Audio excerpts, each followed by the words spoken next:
Graça e paz do nosso Senhor e Salvador Jesus Cristo. Queridos, vamos meditar, começar nossa manhã de uma maneira linda, estudando o primeiro livro de Samuel, no capítulo 24. Olha que preciosidade de ensinamento. Tendo Saul, a partir do versículo 1, tendo Saul voltado de perseguir os filisteus, foi-lhe dito: eis que Davi está no deserto de En-Gedi. Tomou então Saul 3.000 homens escolhidos dentre todo Israel e foi ao encalço de Davi e dos seus homens nas faldas das penhas das cabras monteses.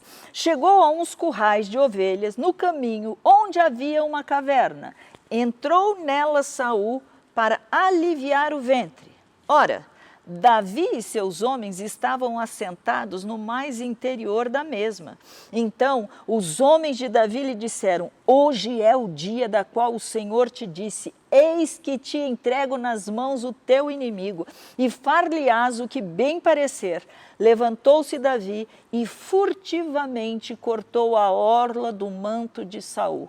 Sucedeu, porém, que depois sentiu Davi bater-lhe o coração por ter cortado a orla do manto de Saul.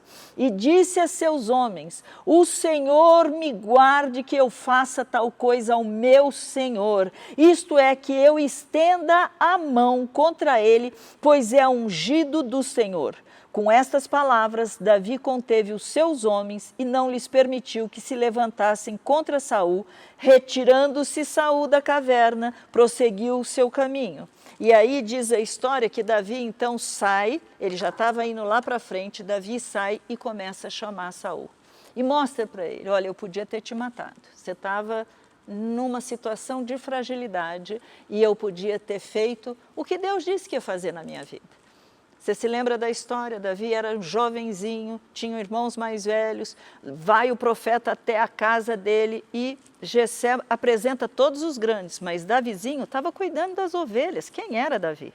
Para poder estar no meio dos grandes e ser escolhido rei. Mas foi justamente este que Deus escolheu, o rei Davi. E aí o que acontece? Davi começa, por causa da graça de Deus, da unção que Deus estava derramando sobre ele, a se sobressair. Se sobressai tanto que eles começavam até a cantar: Davi matou 10 milhares, Saul só matou 1 milhar. Ou seja, começou a gerar no coração de Saul inveja, competição, porque ele queria o que eles estavam falando de Davi, mas ele era o rei, ele já tinha sido abençoado, para que não se ficar tranquilo com aquilo que já tinha nas mãos? Mas por causa desta inveja, ele simplesmente começou a perseguir, e ele tentou matar Davi de várias maneiras. Ele fez com que, claro, vem cá, vem ser meu genro, está tudo certo, mas a intenção por trás de tudo isso era acabar com a vida de Davi. E aí nós chegamos nessa passagem. Davi está fugindo com seus homens, ele não tem mais lugar para se esconder, então o lugar melhor é dentro de uma caverna. O que ele não podia imaginar é que Saul, como disse a palavra de Deus, também entrou nessa caverna, mas para aliviar o ventre. E aí os homens de Davi parecem até que estão profetizando: este é o dia que Deus te deu para você acabar com teus inimigos. É como se fosse: chegou a tua hora, hoje é o dia a qual o Senhor te disse. É como se eles estivessem fazendo uma profecia. Mas que profecia maligna era essa? Como assim, Raquel? Davi estava sendo perseguido, seria defesa pessoal, ele não estava fazendo nada de errado, estava sim. Ali estava o ungido do Senhor, ali estava o que era o rei de Israel. Se Deus tinha que dar o trono a Davi, não tinha que ser Davi tomando a frente e resolvendo o problema, terminando com a vida de Saul. Agora eu sou rei. Raquel, o que você quer ensinar nessa manhã? Algo muito simples. Com certeza você tem planos, projetos de Deus para a tua vida e você sabe que ainda não aconteceu. Essa passagem te ensina e me ensina a jamais. No interior a gente tinha uma expressão que falava colocar o carro na frente dos bois. Sabe o que é isso? Não ajuda Deus não, querido. Deixa Deus cumprir do jeito dele, na hora dele, da maneira dele. Não tente ajudar Deus. Você se lembra que o que aconteceu com Abraão? Abraão não tinha filhos, mas tinha promessa. O que ele fez? Sara falou, dorme com a minha empregada, você vai ter filho com ela, e aí pronto, vai cumprir isso. Não tente ajudar Deus, caminhe naquilo que é a promessa dele para a tua vida. Você tem que confiar de tal maneira, porque a Bíblia diz, Deus não mente, Deus não é homem para que minta. Então confie de que se ele falou, ele vai cumprir. Ele sabe o que é melhor, ele sabe como fazer. Davi não precisou fazer nada disso. E ele ainda reconhece, como é que eu vou matar o ungido do Senhor? Saul era um cara que já estava ficando endemoniado. Tinha Davi que ficar tocando para ele, para o demônio ir embora e para Saul voltar a ficar novamente com a mente sem estar corrupta com o diabo falando nele, na cabeça dele. Davi dedilhava e aquele louvor libertava Saul. Davi sabia que Saul estava com inveja. O Jonatas, que era o próprio filho, Jonatas era o filho de Saul. Ele já tinha contado para Davi, meu pai não está te olhando com os bons olhos. O que eu vou fazer? Eu vou fugir. Pode parecer que no momento que você está hoje da tua vida, nada está dando certo. Você está fugindo. Mas Deus prometeu, Deus lá atrás falou, querido, não tente ajudar Deus. Se foi Deus mesmo que falou, Ele sabe como cumprir aquilo que é o plano dEle para a sua vida. Você não precisa fazer coisas erradas. A Bíblia fala que nós não temos que ficar mexendo com os ungidos de Deus. Davi tinha essa consciência, ele tinha essa noção.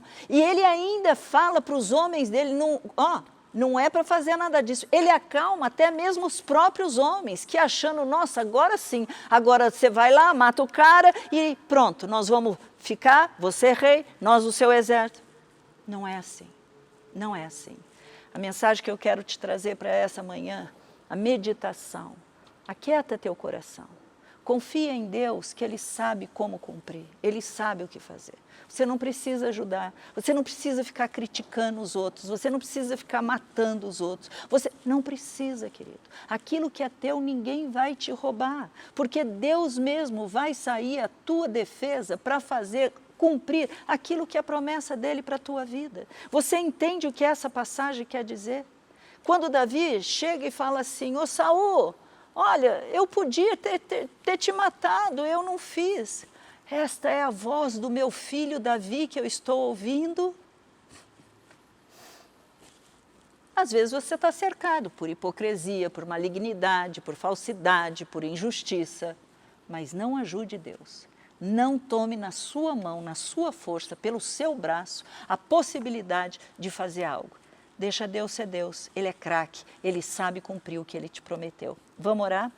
Pai amado e querido, nesta manhã, Senhor, eu quero orar colocando, Senhor, diante de Ti a minha vida, a vida de cada um que está nos assistindo e te pedir, Senhor, em nome de Jesus, que o Senhor esteja trazendo paz, paz aos corações, enquanto estão esperando, enquanto estão aguardando o cumprimento da Tua promessa, mesmo que não tenha uma promessa de ser rei, de ser um pastor, de ser alguém que o Senhor vai... Senhor, nós temos tantas promessas Tuas na Bíblia, Pai. E esta passagem também nos mostra que até mesmo para estas promessas nós temos que nos aquietar, porque o Senhor sabe como fazer, o Senhor sabe como alcançar aquela vida que ainda não se rendeu, o Senhor sabe como tocar no coração, converter aquela vida. Pai, em nome de Jesus, eu oro colocando cada um que está nos vendo, Pai, para que aprenda, Senhor, contigo, através desta palavra que o Senhor deixou registrada, através da vida de Davi. Longe de mim eu tocar no ungido do Senhor. Longe de mim eu alcançar as Tuas promessas fazendo aquilo que eu acho que está certo. Senhor, abençoa cada um que ouve, trazendo essa segurança, essa paz, que o Senhor é fiel e que o Senhor há de cumprir o que o Senhor prometeu. É em nome de Jesus que eu oro. Amém. Fique na paz do nosso Senhor e Salvador Jesus Cristo. Você pode acompanhar todo o nosso conteúdo no Instagram, no YouTube e no Facebook. Deus te abençoe.